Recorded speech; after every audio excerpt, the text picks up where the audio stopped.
dipimpin oleh seorang raja yang bijak bernama Raja Kertamarta. Raja mempunyai 2 orang putri yang cantik-cantik. Putri pertamanya bernama Dewi Galuh, sedangkan saudaranya bernama Chandra Kirana. Berbeda dengan Dewi Galuh, Chandra Kirana sudah mempunyai tunangan. Sang tunangan merupakan putra mahkota dari Kahuripan yang bernama Raden Idu Kertapati. Suatu hari, ia berkunjung ke kerajaan Daha. Selamat pagi Raja Kertamarta. Oh, Raden Inu, calon anakku. Mari ke sini. Ini calon istrimu, Chandra Kirana bersama Dewi Galuh. Selamat pagi Chandra Kirana dan Dewi Galuh. Selamat pagi Pangeran Inu. Aku pamit dulu mau ke kamar. Dewi Galuh pergi ke kamarnya dengan rasa iri akan pertunangan Chandra Kirana dengan Pangeran Inu.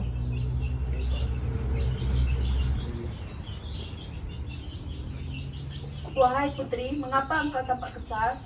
Kenapa? Kenapa harus Chandra Kirana yang beruntung? Kamu tahu gimana caranya untuk menyingkirkan Chandra Kirana, wahai Dayang? Kajeng Putri, kudengar di luar kerajaan ada dukun yang bisa apa saja. Bagaimana jika Kajeng Putri pergi menemui dukun itu untuk menyingkirkan Chandra Kirana? Baiklah, aku akan menemui dukun itu. Rasa dengki Dewi Galuh terhadap Chandra Kirana membuatnya gelap mata. Ia pun pergi ke tempat Mbah Dukun untuk membantunya menyingkirkan Chandra Kirana. Apa yang membuat putri kerajaan berani datang ke sini? Aku ada permintaan, tolong bantu aku untuk menyingkirkan Chandra Kirana. Kalau kamu bisa menyingkirkan Chandra Kirana, aku akan memberimu emas. Baiklah, akan aku tolong. Hai Chandra Kirana. Hai Mbak, lihat bunga yang kita tanam dulu sekarang udah cantik. Hah? Ini siapa Mbak?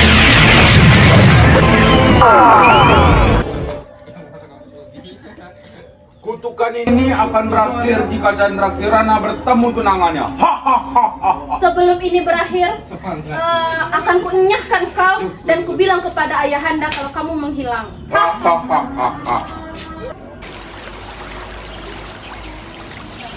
Chandra Kirana yang berubah menjadi Keong Mas pun terbawa arus sungai menjauhi kerajaan Daha. Hah? Apa ini? Aku tidak pernah melihat keong yang berwarna emas seperti ini. Aku bawa saja dulu lah. Sang nenek membawa Keong Mas pulang ke rumahnya. Ia merawat Keong Mas ke dalam sebuah tempayan. Tanpa sepengetahuan sang nenek, pagi hari sang Keong Mas berubah menjadi manusia kembali.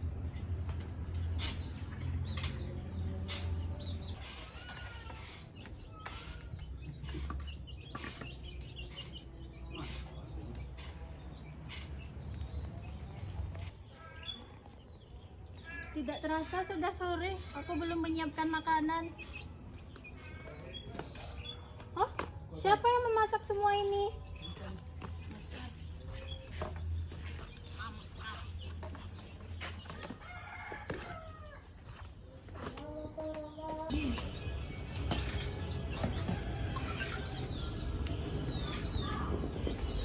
Nenek pun pulang ke rumah. Betapa terkejutnya ia ketika melihat berbagai makanan di atas meja. Paginya, sang nenek kembali ke danau untuk mencari ikan lagi. Ketika sang nenek pulang, berbagai makanan telah disaji di atas meja. Penasaran, sang nenek memutuskan untuk pulang lebih awal. Ia pun mengendap-endap memasuk dapur. Siapa kamu, Putri? Mbok, saya juga Chandra Kirana dari kerajaan Daha. Apa yang terjadi kepadamu, wahai gadis cantik? Kenapa kau menjadi seperti ini? Chandra Kirana pun menceritakan semua kepada sang nenek. Ia juga bercerita kalau kutukannya akan menghilang sepenuhnya jika ia bertemu dengan tunangannya Raden Inu. Entah sampai kapan kutukan ini berakhir, Mbok. Selalu berdoa, wahai gadis cantik. Semoga doamu selalu akan dikabulkan oleh Tuhan. Sementara itu, di kerajaan Daha, Raja mengetahui dari Dewi Galuh bahwa Chandra Kirana menghilang. Ia segera meminta Raden Inu untuk mencari putri kesayangannya. Raden Inu, putriku menghilang. Tolong cari dia cepat dan bawa dia kembali dengan selamat. Tenang Raja, akan kucari Chandra Kirana ke seluruh pelosok negeri. Pengawal, Iya Raden, ada apa memanggil saya? segera cari tunanganku Chandra Kirana. Mendengar Raden Inu berniat mencari Chandra Kirana, Dewi Galuh memberitahukan hal tersebut kepada Mbah Dukun. Mbah Dukun, kamu harus melakukan sesuatu karena Raden Inu akan mencari Chandra Kirana. Baik Tuan Putri, saya tidak akan membiarkan Raden Inu menemukan Chandra Kirana.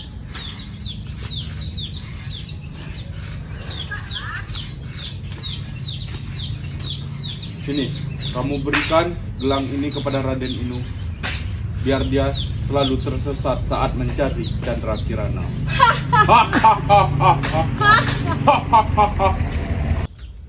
Setelah itu, Dewi Galuh kembali ke kerajaan untuk memberikan jimat itu kepada Raden Inu.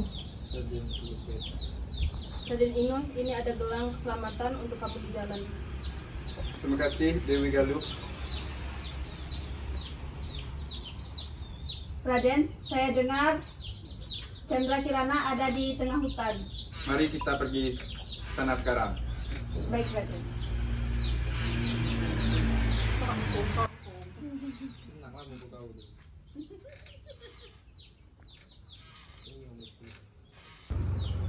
Raden Inu pun menyamar menjadi rakyat biasa untuk menemukan Chandra Kirana.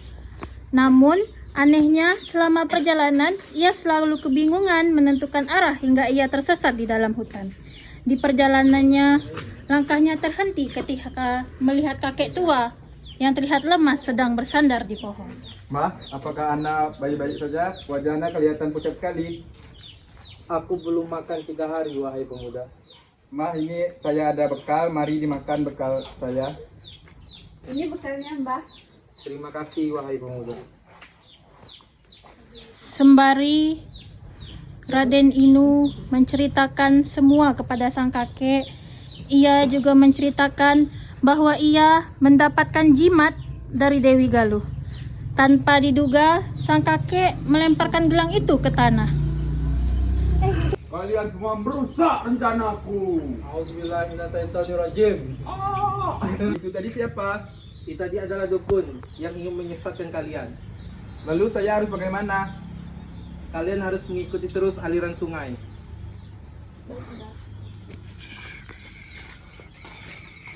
Ternyata kakek itu adalah orang yang sakti. Ia memberitahu kalau jimat itu adalah jelmaan Mbah Dukun. Ia menyuruh Raden Inu untuk mencari Chandra Kirana di desa Dadapan.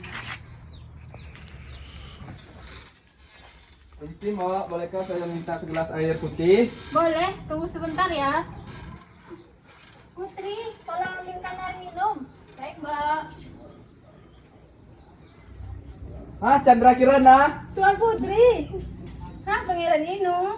Dari mana saja kamu? Aku dikutuk oleh kakakku menjadi kemas terus dibuangnya. Lalu Mbak Inilah membantu saya. Apa? Kalau begitu baiklah kita akan pulang ke kerajaan untuk menceritakan yang sebenarnya kepada raja. Baik, Mbak, kami izin pamit. Permisi Mbak. Iya, mari.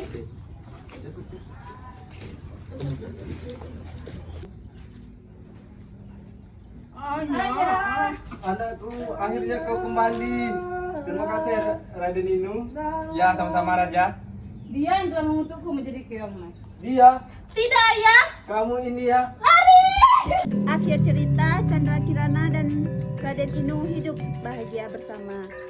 Sang nenek yang telah merawatnya ikut diboyong ke istana. Baiklah, akhir dari cerita ini kita dapat memiliki suatu nasihat bahwa kita harus selalu memikirkan hal positif dan menghilangkan perihal-perihal negatif dalam pikiran kita.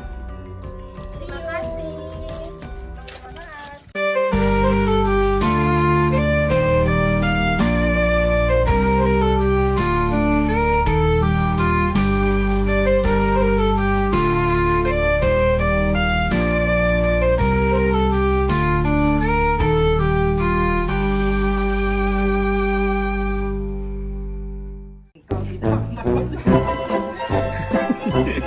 Wah,